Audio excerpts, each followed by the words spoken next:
What follows may not be suitable for all audiences. Listener discretion is advised. The world is full of stories.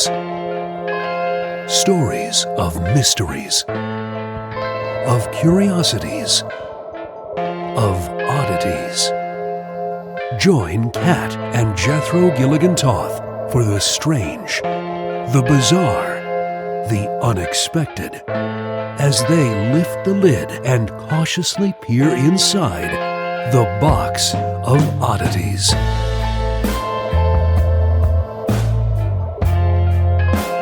Hey freaks, welcome back. Box of Oddities. Of course you know that already. It says it right on your phone. Yep. Yeah. You did this. This is your doing. Yeah, it's your own damn fault, for crying out loud. We're happy that you're here. It's been a crazy week. Kind of an update on our first video episode that we did last week. We had some issues. Yeah, which is why it didn't get posted until like yesterday. And there was lighting issues and stuff. So we're still working through some technical crap. Yeah, it's a learning curve. This is all new for us, and I think overall we've done pretty well. Well, considering I did make lights out of LED strips and pie pans. Yeah. So I feel pretty good about that. Oh, you should. Yeah. You should. Now, we've had a lot going on this week, and so we appreciate everyone's patience and kindness. I got a call like 2 days ago that the surgeons were like ready to move forward with my mom's surgery because she has cancer, and they've been doing chemo until the cancer had shrunk enough to move forward with surgery. And they were like, okay, let's go. So I have to be in Maine in 3 days. Yeah. So bear with us. Things have been a little... What's the technical phrase? I think the medical phrase is wonky. This is some bullshit. It's some bullshit. Is what it is. Is what it is. Yeah. But I've got my grippy socks on today, and they are making me feel much better and more grounded. That's how that works. And Lukey's in his spot on his little bed. Doing the best. And we're ready to go. Okay. I think. Are you going to start or am I going to start? If you don't mind, I'll go. That's fine. Okay. Originally located in the scenic landscape of Connecticut, there is a mysterious ghost town which blurs the line between reality and paranormal. Ooh. Not that the paranormal in any way isn't reality. No, yeah. Of course not. We would never imply that. It's shrouded in mystery. It's a history that some believe is cursed. History of this town. Okay. The tale of Dudleytown, Connecticut, begins in the mid-18th century when Thomas Griffiths and his family first settled the land in the 1740s. Okay. Over time, the land passed into the hands of the Dudley family. Would be a weird coincidence. Very weird indeed. But as the years went by, Dudleytown began to earn a reputation as a place that was extremely cursed, full of tragedy and despair. Ooh. Dudleytown was actually abandoned gradually over the course of the 19th century. Because of the paranormal and despair? That, yeah, and plagues and economic factors, and just kind of, it developed a dark history. Okay. While there isn't a specific date marking its complete abandonment, the decline of the village began in the mid-19th century, continued until the early 20th century when the last residents moved out.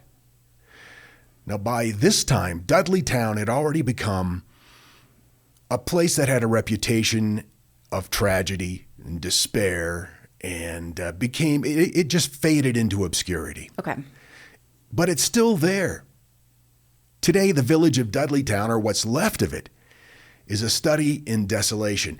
As you approach, the first thing you notice is the eerie silence that hangs in the air, broken only by maybe the rustling of leaves or wind in the trees. Even birds don't want to hang in Dudleytown? Nope. Okay. And the streets, if you can even call them that, are overgrown with tangled vines and encroaching vegetation, reclaiming the land inch by inch.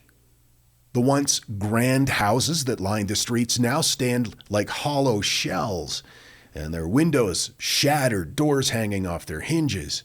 Nature has certainly begun to reclaim what was once hers, creeping through the cracks of the walls and up the side of the houses, or what's left of them. Now, when you walk through Dudleytown, it's like stepping into another world, frozen in time. It reminds me a little bit of, once again, a Twilight Zone episode. You've been on a real kick lately. I have. Here and there, you catch glimpses of the village's former glory. Maybe the weathered sign marking the entrance to Main Street, or a crumbling stone chimney. But mostly Dudleytown is a place of emptiness. Empty streets stretch out before you, lined by empty houses, debris piling up along the edge of what was once a curb. It's almost like the very soul of the village has been ripped away, leaving nothing behind but a hollow shell. So why doesn't anyone live there? Well, it started with the Dudleys. Oh, like the Dudleys of Dudleytown. Indeed. The Dudleys were once a prominent English family, and they had seen their share of power and influence. Oh, so I'm sorry. They were the Dudleys. The Dudleys. The Dudleys. The Dudleys. Yeah. No, they were pretty prominent names, especially during Elizabethan times. They're very, very powerful. For generations, though, that power waned, and there were whispers of a curse that followed them to the New World after they kind of fell out of favor with nobility and royalty in England. Many of them came to the New World, but they say that the curse followed them. Now, the curse is rooted in the history of one Dudley in particular. Dudley Moore? No, Guilford Dudley. Oh. Or Guilford Dudley. Guilford Dudley. He was actually the husband of Lady Jane Grey. Oh. Well, no wonder they got a town named after them. Yeah. Lady Jane Grey famously proclaimed the Queen of England for 9 days in 1553, following the death of King Edward VI. They were rad 9 days, though. Yeah, total rager. So many cheese wheels. Oh,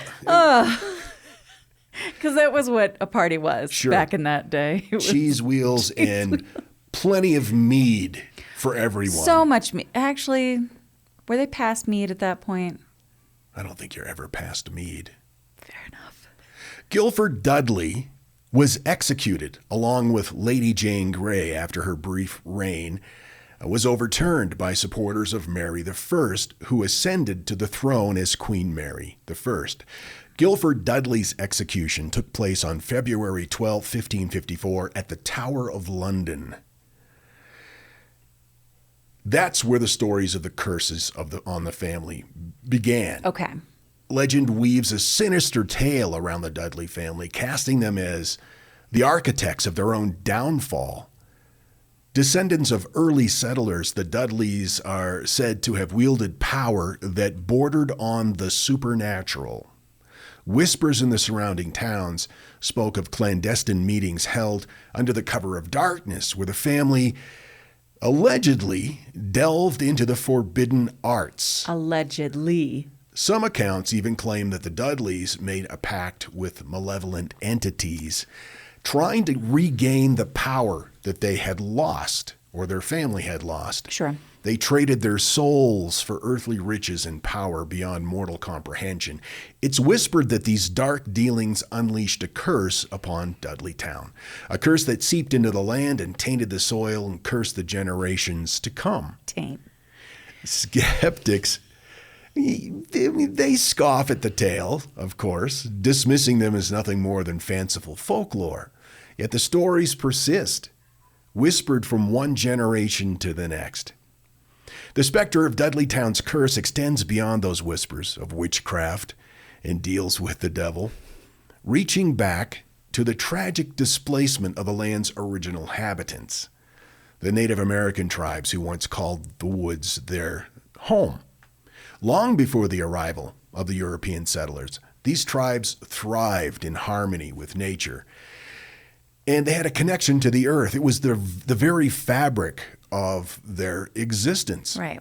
But with the encroachment of the settlers, their way of life was violently upended. Their ancestral lands were stripped away, and their culture was threatened to the point of extinction.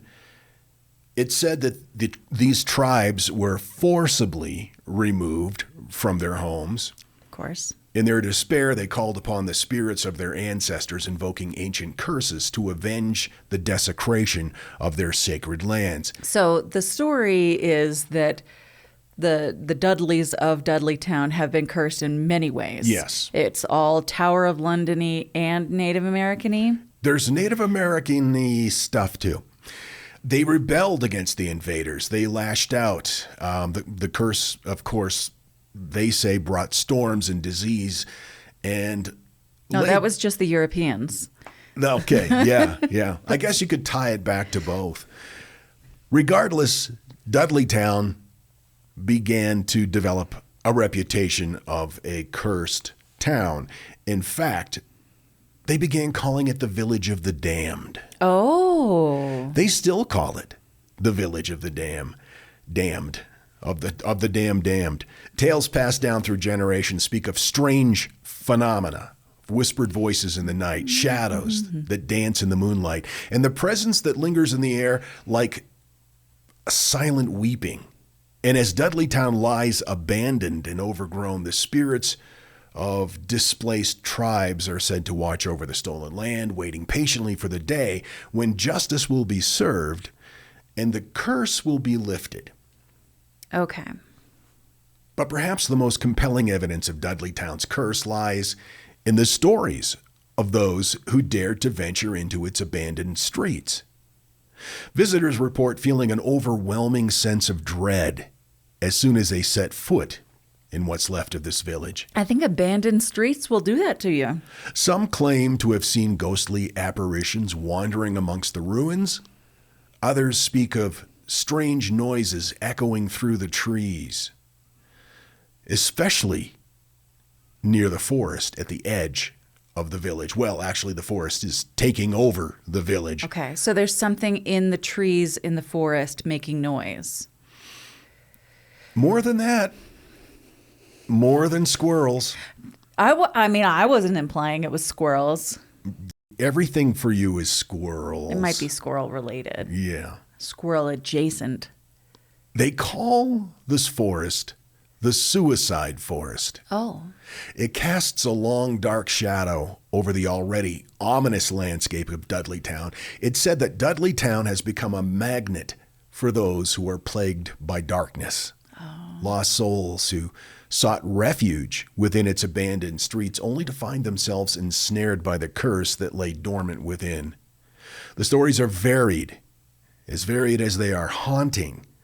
Desperate individuals driven to the brink of madness by the relentless whispers of the forest, of tormented souls who sought solace in the shadows of Dudleytown only to find their demons waiting for them there.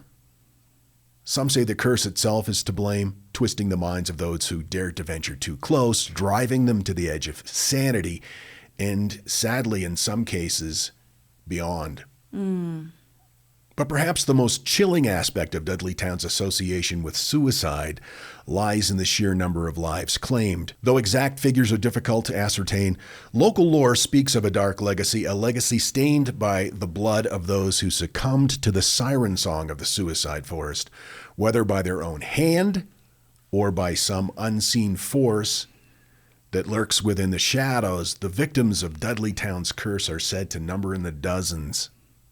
Their restless spirits added to the chorus of whispers in the cursed village. That's really sad. Perhaps the most compelling evidence of Dudleytown's curse lies in the experience of those who dared to investigate its haunted past. Paranormal investigators. They speak of unexplained phenomena, disembodied voices, phantom footsteps, sudden drops in temperature.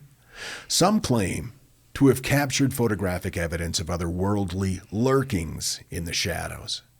One such survivor recounts a particularly eerie encounter during a late-night investigation into Dudleytown. Quote, "We were deep in the woods surrounded by the ruins of old buildings when suddenly we heard a voice. It was a woman's voice, crying out in anguish. When we went to investigate, there was no one there. It sent chills down my spine. But despite this evidence of the village being cursed, if you want to call it evidence, people surprisingly remain unconvinced. Some. They call them skeptics. Weird. They point to the lack of concrete proof, no historical records of witchcraft, no definitive link to Native American curses. They say that is evidence that points to the curse not being real. The lack of evidence. The lack of evidence is evidence. Uh-huh. Yeah. Yet for those who have experienced the darkness of Dudleytown firsthand, the truth is undeniable. Whether the curse is the result of witchcraft, Native American spirits, or something else entirely, one thing is certain: Dudleytown will continue to haunt the imaginations of those who dare to seek its secrets. As the shadows lengthen and the whispers of the forest grow louder, one thing remains certain: the village of the damned will continue to cast its sinister shadow over the land, a grim reminder of the darkness that lurks within us all. Oh. Now, perhaps there are answers waiting to be discovered, but perhaps some answers are best left alone. Oh my goodness. And undisturbed. That got so dramatic at the end. Thank you. You're welcome. My source is Dudleytown, the Village of the Damned by Troy Taylor. The Dark History of Dudleytown, Connecticut's Abandoned Village by Sam Benson Smith. And also the New England Historical Society. Would you perhaps have a story for me? I do, in fact, which is convenient because that's the point. All right, so the Crusades. The Crusades were a series of religious wars initiated by European Christians in the 11th to the 13th centuries. The goal was to recapture Jerusalem and other holy sites in the Middle East from Muslim rule. There were several major crusades and numerous smaller ones with varying degrees of success and impact in both Europe and in the Middle East. They were pretty terrible, really. I mean, if we're getting into it, there was tons of violence and bloodshed, widespread. It was brutality, and it resulted in the loss of countless lives. There were civilians who were terribly affected by it, innocent lives lost, destruction of cities, and religious intolerance really built through the Crusades. They were fueled by religious fervor and intolerance, which led to the persecution of individuals of different faiths and beliefs. Especially, there was an impact on Jewish communities, suffering terribly during the Crusades, facing persecution and violence in various regions across Europe. Now, the Crusades, as I said, had lots of different effects. In addition to the profound suffering, loss of life, and long-lasting consequences for the societies involved, they also contributed to the decline of feudalism, the growth of cities, and the rise of centralized monarchies. They stimulated intellectual curiosity and the translation of Greek and Arabic texts into Latin, which helped kickstart the Renaissance. Okay. But something that might not seem so obvious is the effect that the Crusades had on food in Europe. introducing ingredients and culinary techniques from the Middle East. Europeans were introduced to new spices, or maybe I should say spices, and luxury items from the Middle East and from Asia. And this exposure led to a growing demand for these goods in Europe, which ultimately stimulated trade routes and the spice trade. And it contributed to the development of a very early global trade network. Spices like cinnamon, pepper, and nutmeg were brought back, leading to changes in the very basic European cuisine. Additionally, the Crusades also influenced dining etiquette and the development of banquet culture in medieval Europe. Dining etiquette? Yeah. Really? Yeah. So once you see how other people do things, you might go, hey, that's not such a bad idea. I'm going to sop up this juice with this bread.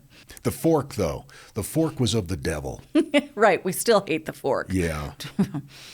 The exposure to Middle Eastern and Byzantine cultures during the Crusades introduced Europeans to different customs and practices related to dining. For example, the use of spices and exotic ingredients in cooking influenced the way that food was seasoned and served.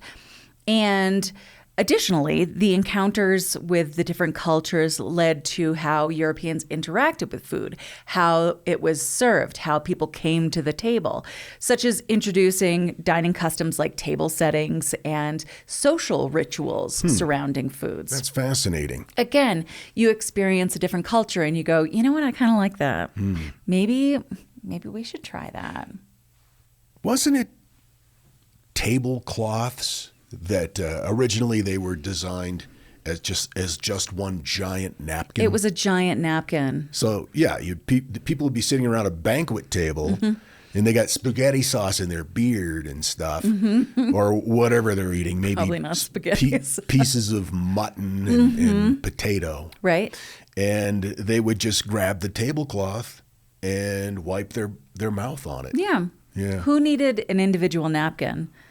No one. Boy, that was a giant leap forward in culinary technology. Listen, Burgle. I've got an idea. Burgle? Burgle. That's a very common medieval name. Yeah. We're going to put this fabric on this table, Burgle. You sound like a 1930s gangster. Ah. We're gonna put this napkin on the table, see? So, Beautiful. as I mentioned, the introduction of new ingredients, the influence of Middle Eastern bread making techniques. Europeans were exposed to these new ways of doing things, including the use of different types of flour and leavening agents and shaping methods, which led to, of course, once again, if you taste really good bread, you're going to go, how do I make that bread? And that's what happened in medieval Europe. So a bunch of people died Yeah. during the Crusades, but at least we got better bread. Okay, I didn't say that. Okay. Okay. Additionally, in medieval times, the four humors were believed to affect health. The four humors were blood, phlegm, yellow bile, and black bile. And Okay. it was thought that an imbalance of any one of these humors in the body could lead to illness and even personality changes. Okay. The theory of the four humors was developed by the ancient Greek physician Hippocrates. Yeah. Yeah. And further expanded upon. Each humor was associated with different qualities.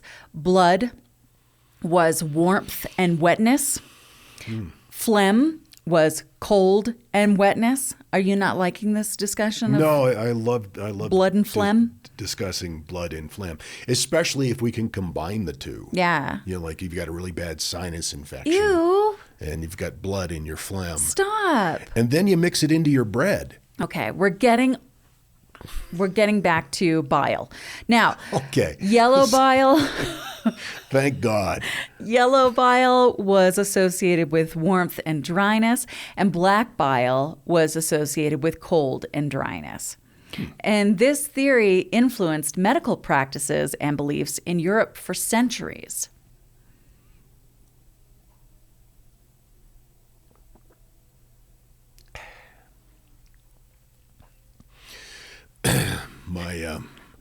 My black bile needed some moisturizing. Not just medical practices, though, dietary practices as well. It was believed that maintaining a balance of these humors was crucial for good health. So people were advised to consume foods that were thought to correspond to each humor. Okay. This was the case especially among the wealthy and educated. Maintaining the balance of humors was considered essential, even in food preparation. For instance, fish, which was thought to be cool and wet, according to the theory, needed to be cooked in a way that would make it hot and dry. And that would balance and therefore not put you into an imbalance. Because if you ate it cool and wet, then your cool and wet would be off balance. And you need some dry for your wets.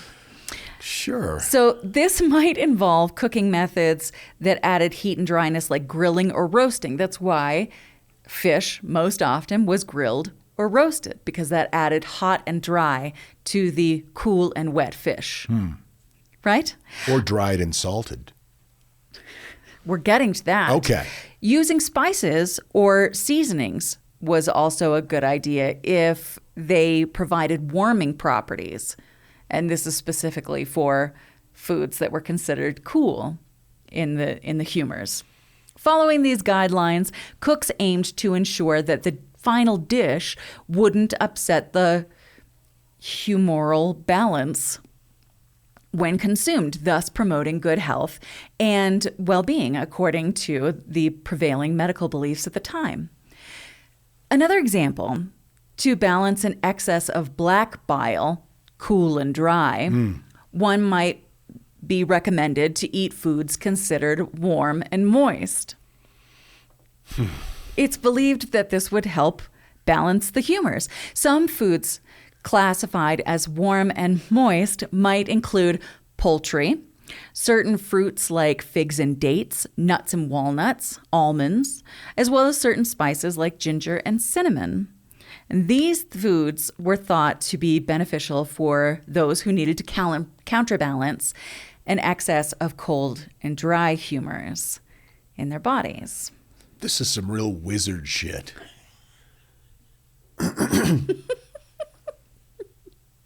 I just think about how if this applied to me and my life and the way that I live and the way that I eat, I would be all fucked up. Because I'll get on a kick and I'll eat nothing but Italian sandwiches for 27 days. Now, Italian sandwiches, which humor would you categorize that in? Cool and wet? No, I would say dry and cool. Dry and cool, so... But then again, I'm not a human balance expert. Right. Type. Yep. Anyway. But I eat the same thing every day, so I'd be messed up. Dietary guidelines were often based on an individual's perceived humor and balance and tailored to restore equilibrium. Sickness in your body was an imbalance in humors, which would be unfortunate if they thought that you were excessively warm and moist and you had to eat nothing but fish all day. Anyway, I may have messed up my warms and my cools. It doesn't matter. Point taken. Thank you. So healing involved counterbalancing what was going on with your humors and sometimes figs. And so we come back to the Crusades. Often, spices available because of the Crusades were believed to have these medical properties and were used in various ways to balance those humors. Again, ginger, pepper, cinnamon were warming, and these were all spices that were imported from the Middle East during the Crusades. So really, it's super terrible what happened, obviously, but incredibly interesting the way that just this one event that took place over 2 centuries changed so much, not just in the way that people ate, but how they came together to eat and how they healed their bodies from their warm wets. I don't think I've ever heard that sentence said with a straight face. Or at least in public. Yeah. So when it comes time to like distribute this episode, and you're writing like what this topic is about, I don't know what to tell you, because it kind of is about the Crusades, and I just started reading, and then I was like, oh, this is neat, and I was writing, and then I was like, oh, cinnamon, huh? And so it's not really a topic, it's just, here's some neat stuff I found, and I hope that you like it. Okay. I think it's got everything. It's got knights in shining armor. It's got cinnamon. It's got bread with phlegm in it. No, don't. No. Anyway, there you go. Okay. That's what this was. And now, that thing in the middle.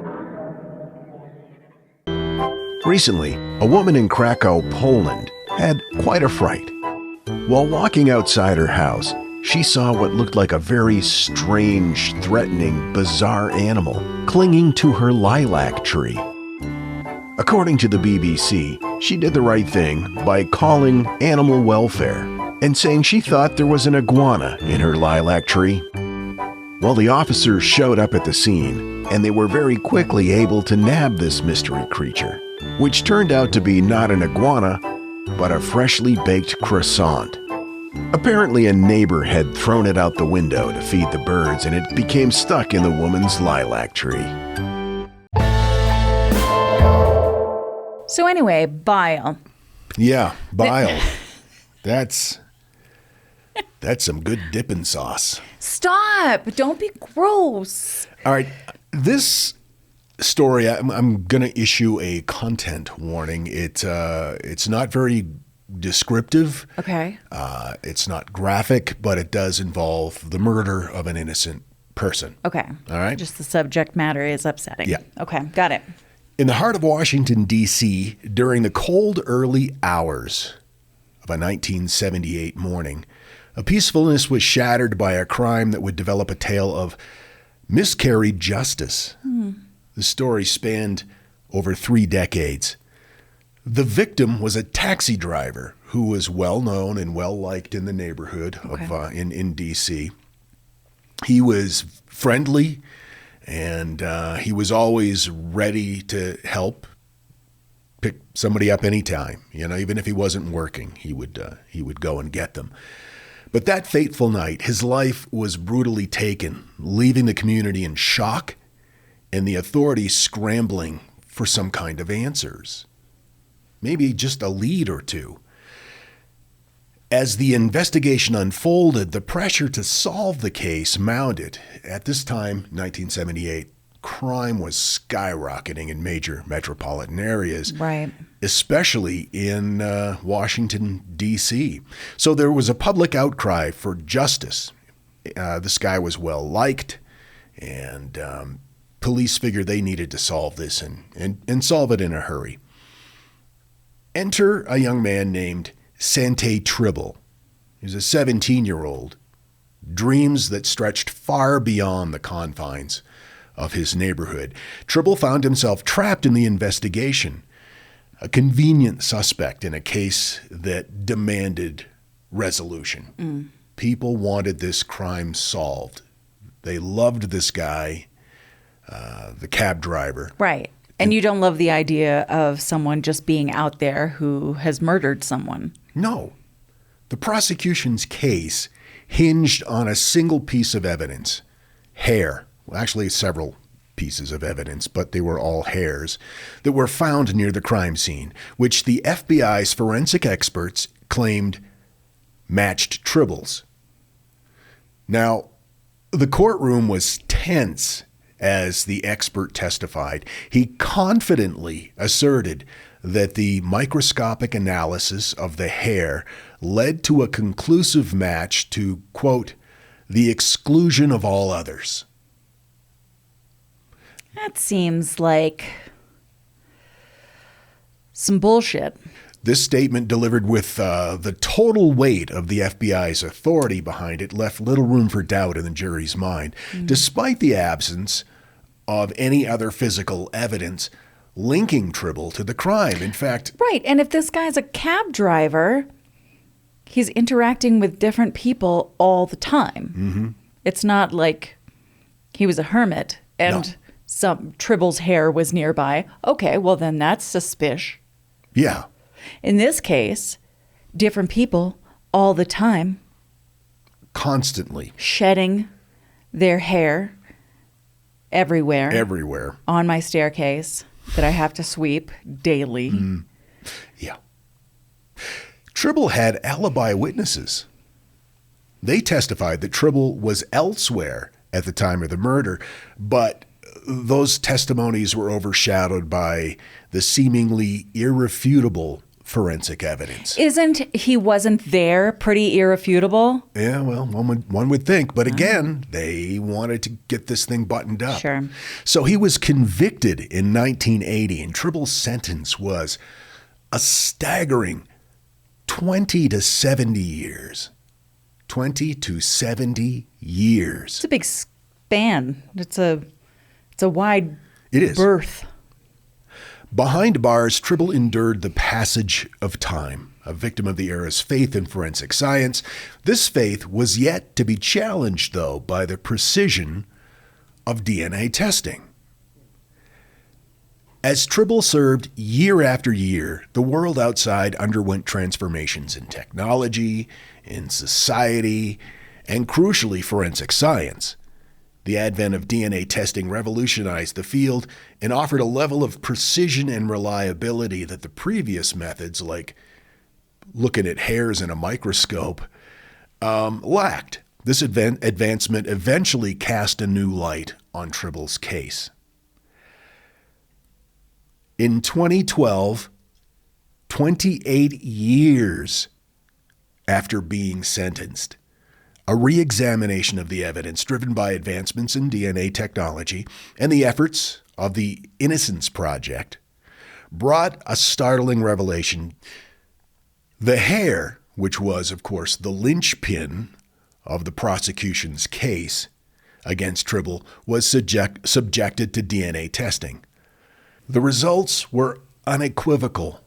None of the hairs, they had a few, none of them matched Tribble's DNA. More astonishingly, some of the hairs were found to have originated from a dog. No. Yep. The DNA evidence discredited the forensic evidence that had led to his wrongful condition. Faced with irrefutable proof of Tribble's innocence, the justice system was compelled to act. Tribble, of course, exonerated, stepping back into a world a free man after 28 years of undeserved punishment. Whew. Now, it was a dog hair, and what the forensic expert said, it was a conclusive match, conclusive beyond all others. Right. Don't bother arguing with this because it can be no one else except a Shar-Pei, possibly. It spotlighted the limitations and inaccuracies of certain forensic practices, prompting a critical reevaluation of convictions that had relied on similar evidence. Well, there are so many examples of exactly that thing. I mean, we're learning so much about blood splatter evidence and how that's not as reliable as some had led us to believe. Polygraphs. That's never been. Nearly none %. Yeah. Nearly none. Yeah. And yet we still do it. Por qué? I don't know. I don't get it. But the FBI and Department of Justice embarked on a review of thousands of cases from the 1980s and 1990s, acknowledging the potential for error and the need for scientific rigor. Tribble's story, sobering indication of the shortcomings of the criminal justice system and the transformative power of scientific advancement. It's a cautionary tale about the reliance on forensic evidence without scrutiny of rigorous scientific validation. Scientific methods are so important. And all the time, I mean, if you've watched any episode of Forensic Files, you can see how amazing and important and what you can learn is incredible. But when someone says, he was not there. Yeah. He was in a different place entirely. You can't go, nuh-uh. You just can't. Yeah. Well, it depends on if the alibi witness has some sort of motive to lie. But if you've got several alibis, Right. which this guy had. Exactly. Yeah. After Santae Tribble was exonerated in 2012, he dedicated some of his time to speaking out about the flaws of the forensic science system that led to his wrongful incarceration. He joined a community of individuals who had also been wrongfully incarcerated. I hate that that's a thing. Yeah. They advocated for changes in law enforcement and prosecutorial practices. Sadly, Tribble passed away in June of 2020 following a long illness, which was said to be attributed to his years of incarceration. Despite the challenges he faced, including health issues that ultimately claimed his life, Tribble's exoneration allowed him to spend meaningful time with his family, particularly his son and grandchildren.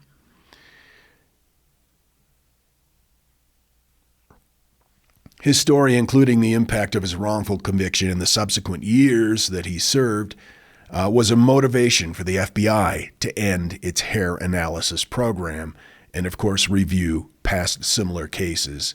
Justice Department now relying more on DNA testing in cases like this.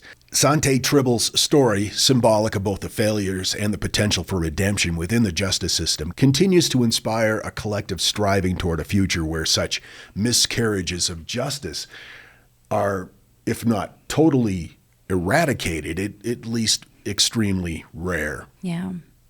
This is terrible. And I know it's especially going to be upsetting to my friend Erica, who has been on a real kick of watching shows about people who are wrongly convicted and carries like a deep fear of that, which is totally reasonable.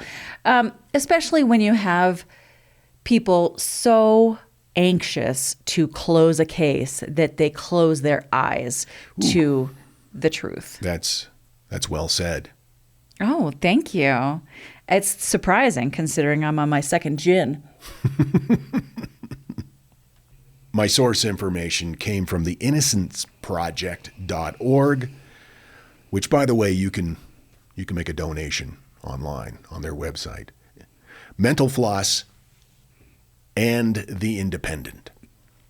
Maybe we should ask our patrons if this month's donation of their Patreon dollars should go to the Innocence Project. That's a great idea. I bet they'd be into it. Okay, what else do you have for me? Okay. It's 1982. Okay. You ready? Mm-hmm. I'm one. I think I was on my second car by then. Seriously. Where were you living in 1982? 1982, Tucson, Arizona. Oh. Yep. Did you go to the place that used to be a train station that sold tacos? Yes. Carlos Murphy's. Yeah. Yes, I did. Yes, I did. Anyway, it's 1982, and Sam and Judith Haney were among the many couples who bought houses located in the Newport subdivision of Crosby, Texas, not far from Houston. Their modern suburban dream home was something that they had been working for and looking for a really long time. And this was going to be their forever home. About a year later, it's April of 1983, Sam arranged to install a swimming pool. So they were going to really do it up because it's Texas. Right. And they have this perfect, beautiful home.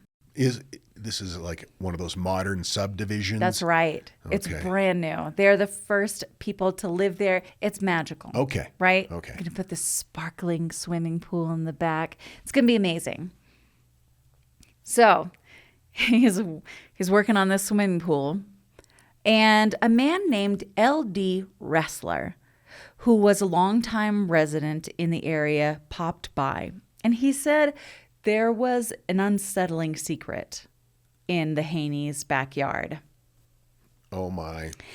It was not just about his land, but the land that other homes in the neighborhood were built on. It had been a cemetery. Was it an ancient Indian burial ground? No. It's not quite that poltergeisty. Okay. Because that's what I'm picturing. No, it's fair. About It the is same time, too. Yeah. Yeah. Oh, it's very poltergeist. Okay. All right. So how old was this cemetery? Do they know? Yes, we're getting into Okay. it. Okay.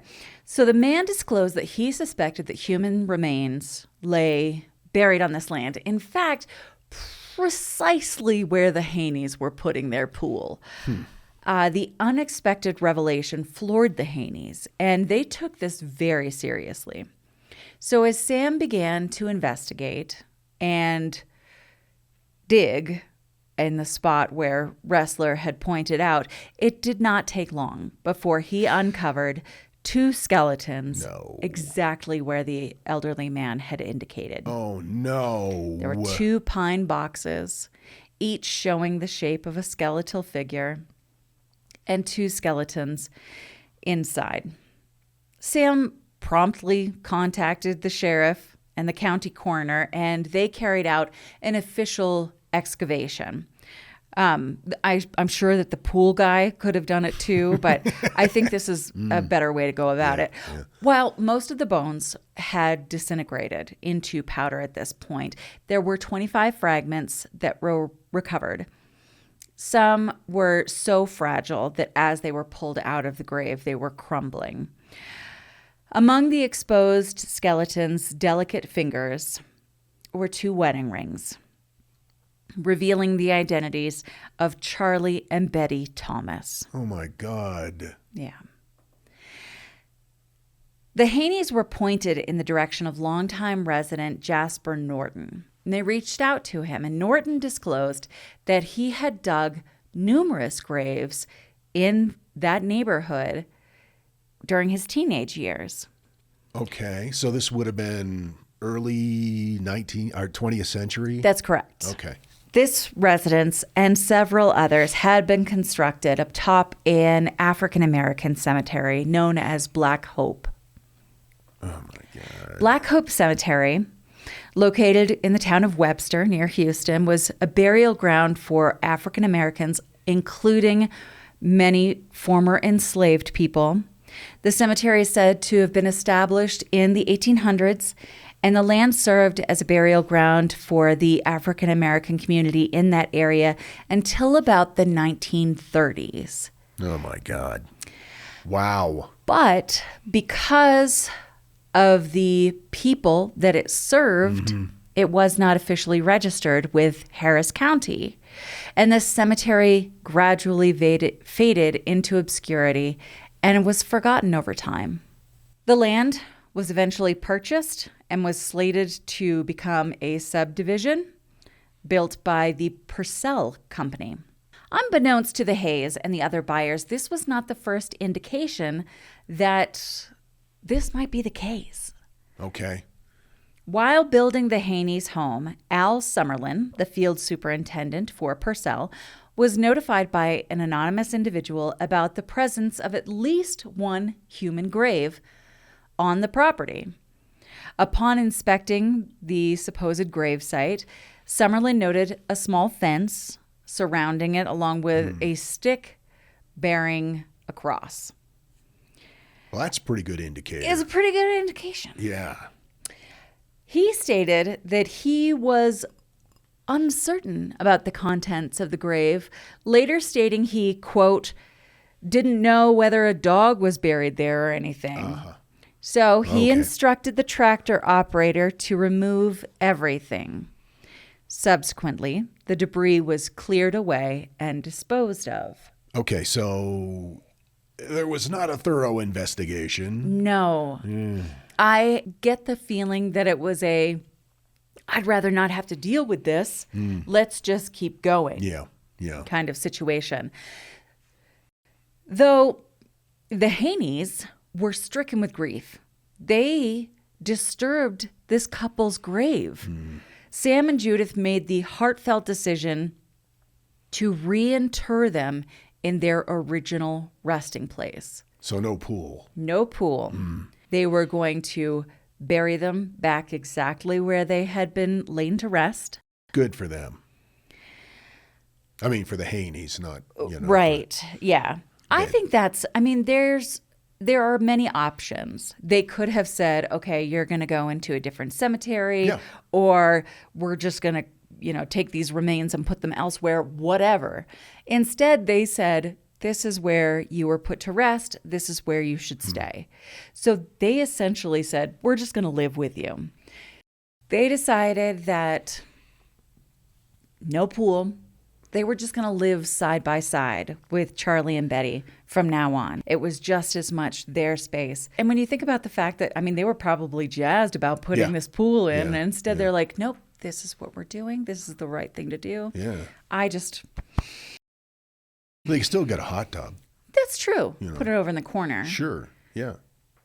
I would double check that corner first, though. Yeah, it sounds like it. Just saying. Oh, my God.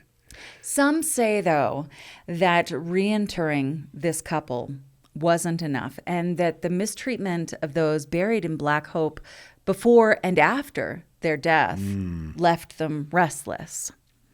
One night, Judith found her clock, her alarm clock, was glowing and sparking, even though it was unplugged. And another evening, Sam was away on a night shift, and Judith heard their sliding glass door open. And she then heard a voice, which she thought was her husband, saying, "What are you doing?" So she assumed it was Sam, of course, and went downstairs. The door was closed and locked. Oh, no. And no one was in the house. Wow. The following morning... Was it the pool guy? It was not the pool guy. Was he pissed because he lost a job? And what are you doing? Who do you be pissed at? Yeah, I suppose. Who do you be pissed at? Who do you be pissed at? Honest to goodness, Katrina. English. That's the gin. The following morning, Judith's red shoes mysteriously vanished from the closet. And so she was like, "Sam, can you help me find my shoes?" They looked all over. She's a pretty organized person, so she knew where they should be. And they weren't there. They weren't in any of the places that they should be. But it wasn't until later in the day, when they were out in the yard, that they found the red shoes sitting on Charlie and Betty's grave. No. Which is such a weird thing, right? Why would those shoes be on the grave? Fashionable poltergeist activity. Coincidentally, though, they discovered that day was Betty's birthday. No, it wasn't. And Was it? that led Sam to believe that this was Charlie's way of giving his deceased wife a birthday gift. Who's to say? Wow. Neighbor Madeline Williams reported seeing a 4-foot-tall apparition outside her back door and witnessed her children's toys inexplicably coming to life without any batteries. These events actually took a huge toll on her mental health and her marriage. They ended up getting divorced because they couldn't agree on whether or not they were being poltergeisted. I would say there was some significant evidence that perhaps it was at least a tad poltergeisty. A smidgen. A smidge, if you will. There's another resident, Ben Williams, and he recounted seeing two shadowy figures moving from his kitchen to the bedroom one evening, watching his wife as she slept. Their house was plagued by bone-chilling cold spots and mysterious sinkholes in their backyard with barren patches where nothing would grow. Wow. They would plant flowers and bushes. Nothing would grow. Everything would just die. They'd have to pull it back out, plant something else. It would just die. This added to the neighborhood's pretty eerie atmosphere. And at this point, everyone knows, about the Haneys. Right. Yeah. That's not good for resale value. Residents hearing unexplained sounds, seeing apparitions, and feeling a sense of unease, like they're being watched. Some claim to have actually encountered ghostly figures or experienced objects moving in their home, all on their own. Others have shared stories of lights flickering, doors slamming, and a general feeling of what the fuck in this area. Now, these anecdotes contribute to the enduring reputation of Black Hope Cemetery as a haunted location, and it only got more haunted when a subdivision was built on top of it. Once they bring in the heavy equipment, that tends to piss off ghosts. Pretty upset about it. In 1984, the Haneys actually sued for damages over various issues related to the property's cemetery history. Despite their arguments, the court ruled against them, stating that the cemetery had been abandoned and therefore their complaints were moot. Okay. They said that they were going to appeal. I did not find anything about that follow-up trial. Maybe there was a quiet settlement of some sort. Yeah.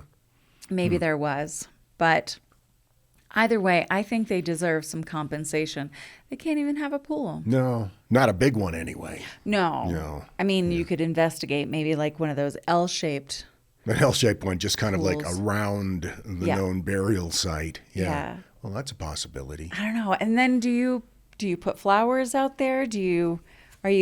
I don't know. There's so many questions. So many questions. I got my information from law.justia.com, Unsolved Mysteries Fandom, usghostadventures.com, and the Houston Museum Natural Science blog. Fantastic. I love that. I love a good poltergeist story. I know you do. It's just so close to the Poltergeist film plot that it's just like, what? Wow. Before we go, I want to thank our most recent supporters on Patreon.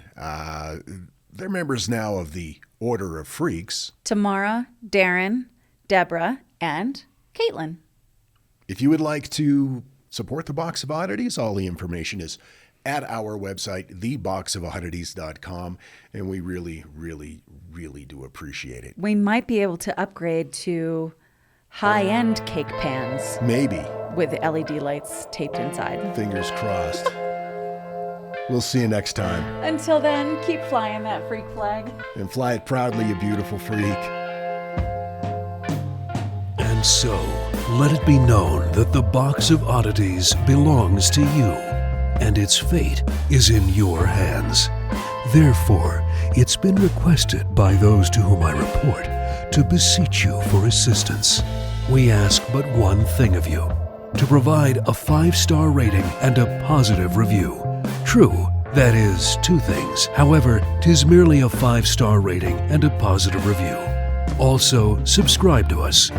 Okay, so 3 things is all we ask. 3 things and 3 things only. Henceforth, the Box of Oddities commits to the telling of stories. Stories of the strange, the bizarre, the unexpected. We wish to offer our deeply felt gratitude and appreciation for your patronage. TheBoxofOddities.com. Copyright 2024, all rights reserved.